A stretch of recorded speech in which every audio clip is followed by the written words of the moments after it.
Hi, I'm Alfonso Contrisciani. Welcome to Manga Bene. I'm here today with my son Dominic Contrisciani, and we're going to do a very, very nice Italian dish for you. It's the family Sunday sauce, sugo. Sugo originated in southern Italy in the end of the 18th to the early 19th century. When the industrial revitalization started hitting Italy, poverty came in. The Italians needed a way to make a beautiful, beautiful meal for the family. They used all different types of cuts. They put pork butt in. They put pork bones in. Sometimes that's all you could afford. They made sausage. They made braciole, which I'm going to demonstrate in another show down, a couple shows. So we're going to present that with focaccia bread, and we're going to cook some di cecco pasta. We got so much to talk about, but let's get started here on today's menu. We're thrilled. One thing I want to add before I do start: Italian cookery is very simplistic.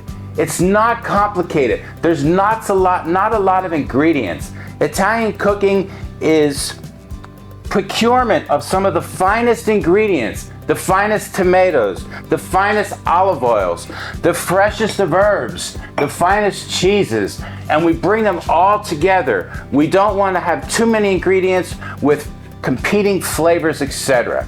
We want to use our love, and we want to bring the flavor out in the food. So we're going to start out with polpette, which is meatball in Italian. And Dominic has 2 pounds of ground beef, and I'm going to saute off some onions and garlic with some fresh herbs. Notice my mise en place. I always like to have my station set up. Every time I cook, I set it the same way. One ingredient you're going to see me use a lot of is this Italian spice blend. And I use this in my restaurants, my Italian bakery, pizzerias, etc. This here is nothing more than ground garlic powder, a little onion powder, dehydrated parsley, a little basil, and very, very little pepper seed, red crushed pepper. It has no salt in it. This is merely an enhancement of flavor. This here, I mentioned this on one of my previous shows. This is an Italian trinity of herbs. 3 parts dehydrated parsley, 2 parts dehydrated basil, 1 part dehydrated oregano. Oregano is very, very strong. We want to control the flavor. And we blend that together. You're going to see this used a lot in the future shows coming down the road. And then we have, Dom grabs my spice rubs back there. This is an Oliver Farms blend here. This is Oliver Farms steak, burger, and chop seasoning. 9 different types of spices, 3 types of peppercorns.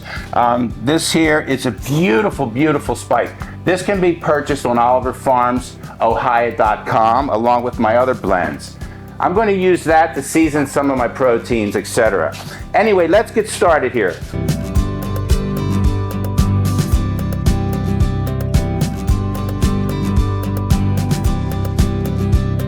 We have a pan getting hot, and we're going to start out with a little bit of diced onion. So we're going to fine dice some onion, and we're going to take a little bit of minced garlic. And we're going to saute that with some of our herb trinity in olive oil, and that will be one of the base for the meatball. Some people make meatballs, they put the onions in raw, and I totally disagree with that. I like to soften them, sweat them, make the onions translucent with the garlic. The flavor travels through the meatball very, very nicely that way. And now we're just going to take a little bit of garlic. Dom, why don't you mince that up? I'll get this pan hot here. Now, while Dom's mincing that garlic, as I said, the sugo was made with various underutilized cuts, sometimes scraps that the butchers didn't even want, the bones, etc. Back during the Depression, Italian Americans and all Americans ate a lot of organ meats. And that was because that's all they could afford. So our sugo today is going to have meatballs, some pork butt, and Italian sausages in it. So we're going to start there. We're going to get Dom going here, and that looks beautiful. We're going to add a little bit of extra virgin olive oil. And we're going to add regular blended oil in there. We don't saute with all extra virgin olive oil. Extra virgin olive oil, it breaks down at about 144 degrees. Plus, it's very, very expensive. It's used more for cold preparations, salads, vinaigrettes, etc. Different types of cold sauces. So we're going to start, add the onions in there, Dom. I'm sorry, the garlic. And we're going to lightly saute that garlic until it is a light golden. We don't want it to get too brown because it gets bitter, and we don't want that. And we're heating up the other pot here we're going to saute off the meats and brown the meats.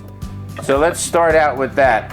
Dom, why don't you take some of the steak burger chop seasoning, and that merely is salt, pepper, and some spices in there. And Dom's going to season both sides of that. I'll be right back. All right, we have the garlic, beautiful, beautiful light golden. And now we're going to add the onions. And we're going to sweat the onions nice. And we're going to add a little bit of that Italian Trinity. 3 parts parsley, 2 parts basil, 1 part oregano. And we're going to saute that in the olive oil. And remember, we're in a little bit of extra virgin and some regular blended olive oil. As I said previously, extra virgin olive oil breaks down at 144 degrees. And even all oils have smoking points, but extra virgin is very, very low. And blended olive oil is not as high as well. A lot of times we'll cut that in our restaurant. All right, so now we have the onions, beautiful. And now what we want to do is add a little bit of fresh chopped Italian flat leaf parsley. And I love the sound of this. This here sounds like snack, crackle, pop when you put it in, a little bit of crinkle. All right, so Dom, what you want to do with this is put that on the sheet pan right there. Yep. And then you're going to put that in the fridge and you're going to cool that down. All right, we're going to start on the actual sauce itself, the sugo. And with the sugo, as I said, sugo means sauce in Italian. It's a blend of different types of variety meats and slow simmered. Growing up as a child, the Sunday sauce went on Saturday night. My mother would start the pot and it would burn super, super low.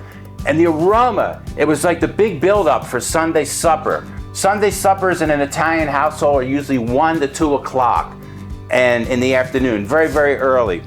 And we would smell that sauce. We'd wake up in the morning, go down and have breakfast and smell it. My grandfather used to have eggs purgatory in the morning. He would take some of the sugo and add red crushed pepper to it and then poach eggs in the actual pepper seed, or arrabbiata, which is nothing more than a pomodoro with red crushed pepper. So what we're going to do now is we're going to saute off the pork butt that Dominic had seasoned. It looks hot. I didn't hear it sizzling there. All right. Looks good. There we go. That's the sound. Food should talk to you. We're going to sear that very nicely. And we're also going to add some sausage to that. We're going to brown some sausage. And now Dom is going to start mixing the meatballs. We have here some onions that were pre-sauteed earlier and cold. A meatball is a force meat. And Dom, you want to add everything to it? We're going to put the onions, the garlic in. Yep. And then you're going to crack 2 eggs. It's very important, an emulsion of a force meat, it's fat and it's protein.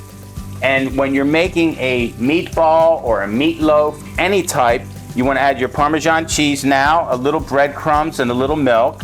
You want to make sure those onions are cold, because the colder you keep all the ingredients, it will emulsify. When you cook the meatball, the fat will not come out of the meatball and go down the drain or in. You want it to be very, very moist. I always use a 80-20, and sometimes I'll even use a 29-71 when I make meatballs. And it's just beautiful. Most sausages are, commercial sausages are 60-40 that come out of the plant, breakfast sausages. Most really good Italian sausages are 30-70, 32, 60, 68, etc. To make it very, very nice and moist. Now we want to brown that nicely like that on both sides. And we're actually pre-cooking the sausage here, searing it. And Dom's going to mix the meatballs now. I'm going to mix that real good, Dom. And then what you're going to do is you're going to take a scoop and make 2.5 to 3 ounce meatballs. And we're going to put them on the tray.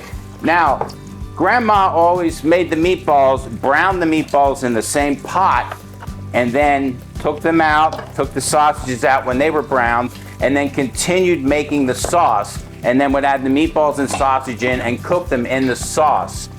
I don't like that. Sausages maybe because they're in an encasement. They actually have the casing, which is the intestine of the pig, and it will help protect and keep some of the flavor and moisture in the sausage. But meatballs overnight or for 4 or 5 hours in the sauce, they overcook. So I cook my meatballs separately.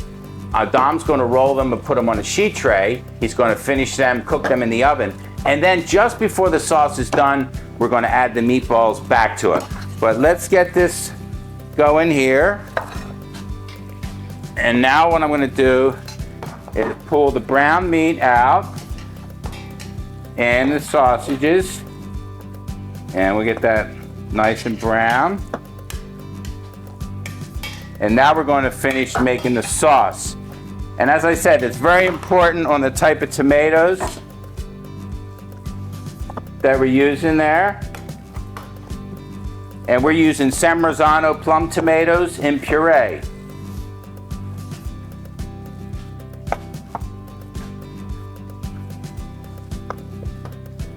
How you making out, Dom? Good. Just about ready to roll this ball. Excellent. All right. So you want to get a tray and put them on there. And then we're going to roll nice and tight. Salt. We'll add a little salt to that. When you're making meatballs for a 5-pound mix, it's about 1.5 ounces. So I would use about 3/4 of an ounce of salt for a 2.5 pound batch that'll feed 6 to 8 people. So 2.5 ounces, you're probably looking at about 3 to 4 teaspoons. And then a little bit of pepper. And we'll mix that in. We got the grated cheese in. We got the sauteed onions and garlic. And Dom's going to roll them, put them on there. And when I come back, we're going to start the sauce. I'll be back in 2 minutes. Polpette! All right, Dominic had mixed the polpette, the meatball mixture. I know this is going to taste great because it's a proven recipe, but when you're making your meatballs at home, always take one and cook it first to make sure the salt is good, etc. The pepper is good. As I said before, for 2.5 pounds of meat, ground meat mixture, you're looking at about a 3/4 of an ounce of salt, or 2 teaspoons of salt, etc. And then 1 teaspoon of pepper mixed in, and you can always put a little bit of extra garlic powder and onion powder in there if you really want to taste it. But these meatballs are phenomenal. So Dominic, you're going to start rolling those meatballs out. Perfect. And now back to the sauce. We're browning the sausages, and we have the pork butt in there. You want to get a very, very nice caramelization. We call that a Maillard reaction. The caramelization of the natural sugars and the carbohydrates that are in the meat. And that's what brings the flavor out. So after we get that Maillard reaction and get that nice color, and we pre-browned our sausages, now we're going to go and we're going to make the sauce. So we're going to put that right there. And we're going to have some tomatoes. I have beautiful San Marzano plum tomatoes packed in puree. And then a little bit of tomato paste, and that's a contadina. And we're going to take a little bit of minced garlic, and we're going to get that in there. Minced very, very nice. And we're going to add a little bit more olive oil to that. And we're going to use some blended. And then we're going to add a little bit of onion.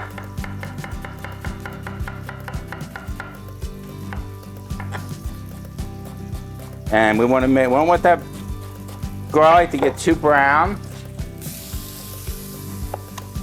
And we're going to saute that. And we're going to add a little bit of our Italian Trinity.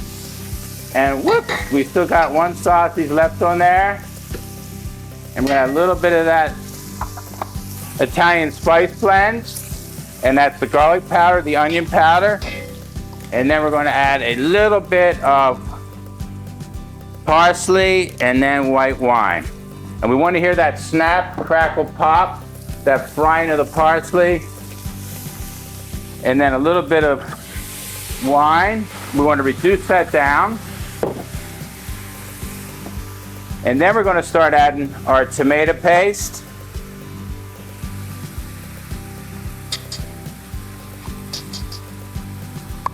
And whenever Grandma made the sauce, I always was the one that would put the water in and rinse the cans out. I remember that from the time I was 4 or 5 years old, on a little stool watching her cook. And we're going to add that. In Italy, when they make tomato paste, they used to make big canvas sheets, look like huge, huge photographs, and they would rub the tomato puree on, which was normally made from slow cooking down whole tomatoes that were ground, and then they would prop them back at an angle, and they would bathe in the sun, the same way they do sun-dried tomatoes. And then they would, as the water activity would come off of the, out of the tomato puree, it become very thick as a paste, and they would scrape it off the canvases. Nowadays, they're commercially made. Now we're going to saute that tomato paste in with the reduced wine, with the garlic, the onions, and the herbs. And oh, it smells beautiful. How you making out, Dom? Oh, we're doing good over here. Good, good. You got enough crumbs in there? Yep. The crumbs and the herbs, we refer to that professionally as a panada, P-A-N-A-D-A. And what a panada does is it adds moisture and extends yield. And panada can merely be bread, cubed up bread with milk. It can be breadcrumbs and milk.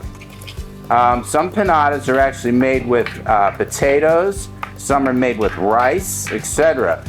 And what it does is it retains the moisture and soaks up the juices of the meat as the meat's actually cooking. So we're going to add these 3 cans. And then we're going to rinse them with a little water to it.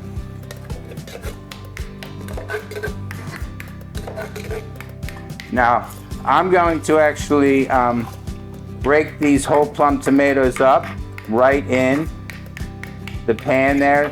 Some people use crushed tomatoes, but I like using whole plums.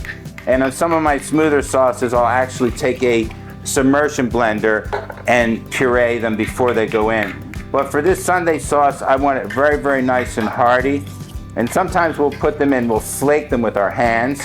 But since we're on TV here, we're going to try to keep this as clean and hands-free as possible. And now we're simply going to take a little bit of water. And this is the part that reminds me of being at Grandma's house. And we would just take those cans and rinse them out. And there's all different types of qualities of tomatoes. And some of your finer tomatoes, you'll notice that the cans are lined in there. So the metal does not impart a flavor. I've cut several types of tomatoes. Being a tomato producer, Oliver Farms, my certified organic farm, one of my 3 farms, is we produce a lot of tomatoes. And I do San Marzanos, I do tons of round and reds. different varieties, but the Italian tomatoes is where my heart is. And they're actually not a San Marzano true, but the variety, we get the seeds, they're San Marzano seeds, but a true San Marzano is grown in San Marzano, Italy. So we're going to add this water, and we're going to get that, and we're going to stir that, and it's really starting to smell good, Dom? Smells great. All right, so what Dom's going to do is Dom's going to place those meatballs in a 325-degree oven. It's very important with any cooking is to control the temp. Control your cooking. I like cooking low and slow unless I'm trying to blast something to give it color or sear, then it's high heat. But I'm going to add my meats back to this pot, and I'm going to get all the drippings back into the pot. And what we're going to do now is we're going to add a little bit of, first of all, I'm going to tidy up my station here. Get rid of this stuff here. And then we're going to add a little bit of Italian parsley, flat leaf to it. And I love the stems. I cut the stems super, super small. They're loaded with flavor. We're going to put the Italian flat leaf in there.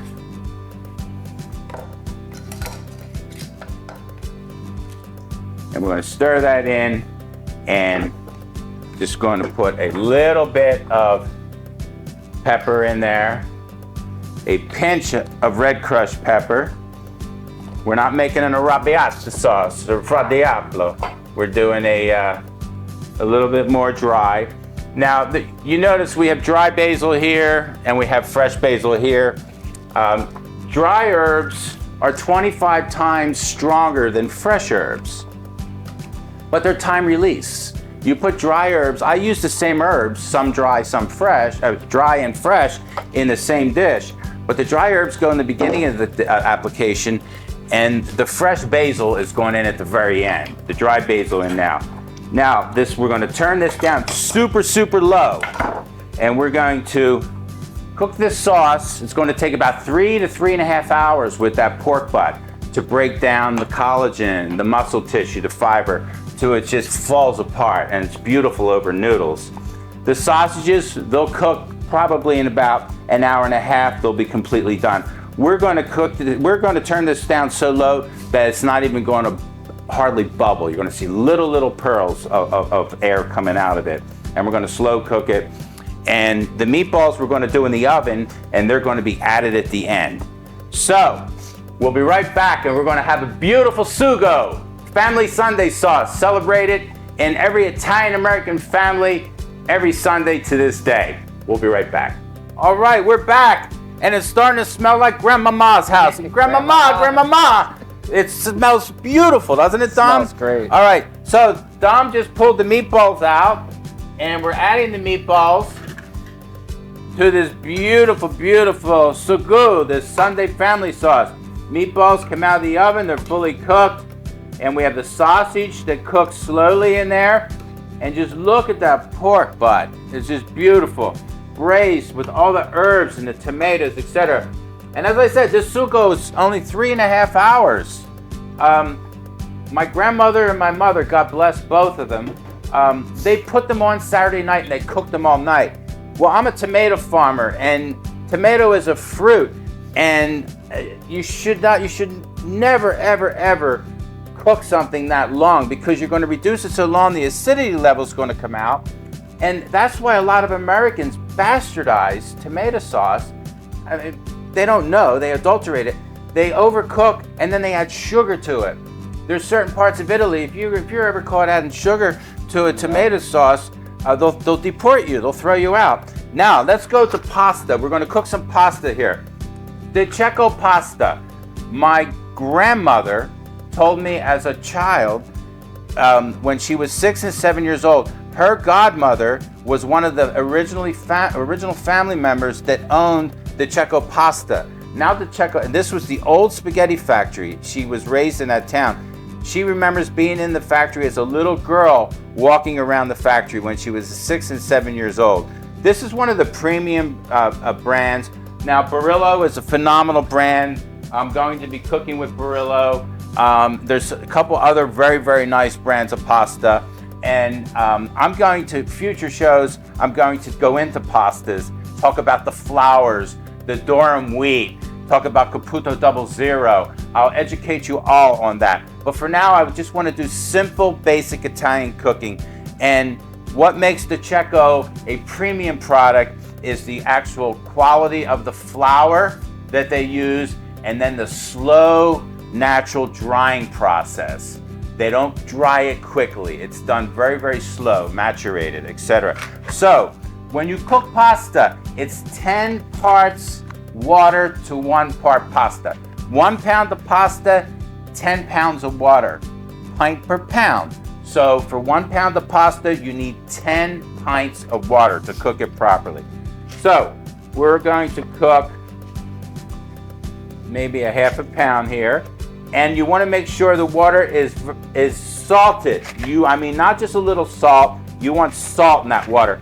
And do never, never, please never add oil to the water when you're cooking pasta. Because what that does is, it's a waste of oil. And 2, it inhibits the ability for the pasta to grab the sauce. And that's why there's designers in Italy that design all different shapes of pasta. It's all around how will they soak up and grab the sauce. So what we're going to do now is we're going to take a pair of tongs, which I believe Victoria or Veronica washed.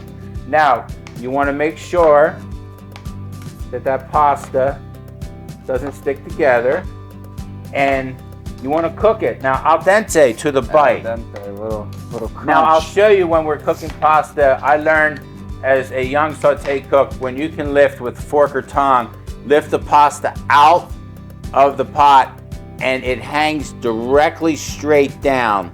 There's no arc. That means the pasta is al dente. And then another thing is if you throw the noodle, it sticks to the wall or the ceiling. And that's how you know. But I think people get mad if you start throwing pasta at the ceiling. Throwing pasta at the ceiling. So that pasta's cooking. This sauce here is ready, and we have a beautiful olive and sun-dried tomato focaccia from Alfonso's Italian Bakery. And I'm going to demonstrate how to bake that also, but not this show. And when I get back, we're going to plate this up, and we're all going to eat. We'll be right back. Manga Bene! Manga Bene! All right, remember what I said about the pasta? When we hold that pasta, we want it to go straight down. We don't want any arc. And I don't even have to taste it or feel it. I can just tell by looking at it. It's almost there al dente. We got 1 second. So we got a beautiful, beautiful sun-dried tomato focaccia bread. And what we're going to do is, it's nice and warm, nice and toasty. We're going to, oh, man. That crunch. It's got to talk to you, Dom. And we're going to cut that in nice little cubes to serve with our Sunday sauce over our Di Cecco spaghetti. And we're going to put a little bit on that plate. I brush it with a little extra virgin olive oil, and I have some fresh rosemary that's baked into it. And then I put a little fresh rosemary on the top for aesthetics and for flavor and for vibrance. Vibrance. And we go just like that. And that is just simply beautiful. We're going to present that right there for now. And now we're going to take this sauce and we're going to put fresh basilico in and fresh parsley. And we take that basil, and we chiffonade it. Wipe that board off, Dom. And boom, we go right in. It's beautiful. Very aromatic. You always want to put basil in at the very end, nice and fresh. Now, that is beautiful. Take one of those noodles. What do you think, Dom? Don't throw it against the wall, bud. All right, we're going to strain this, and we're going to take our colander, and now we're going to talk about al dente pasta. You never rinse pasta. Never. Never do that. We want to leave the starches on the pasta, and don't burn yourself. Pour off the water.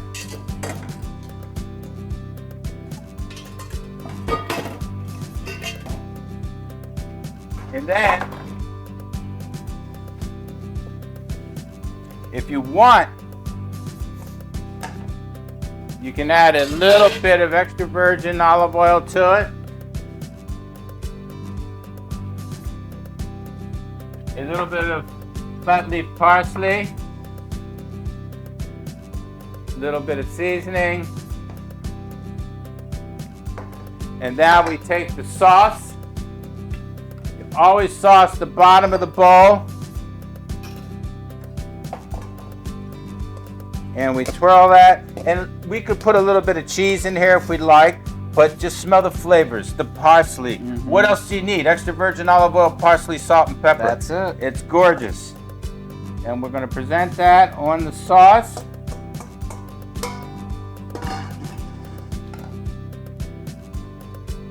And then a little sauce on the top. Beautiful, beautiful. Little parsley.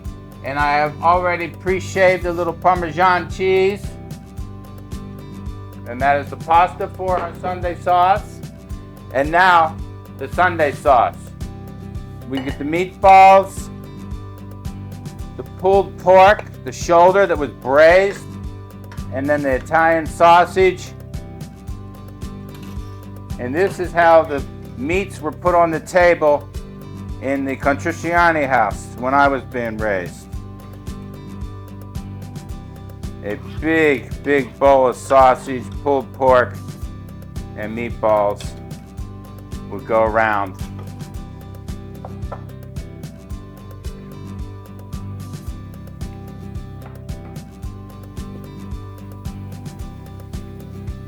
And that, folks, is Manga Bene. Sugo, Sunday family sauce, rosemary focaccia bread, and the Checo spaghetti. Thanks, Dom. Manga Bene.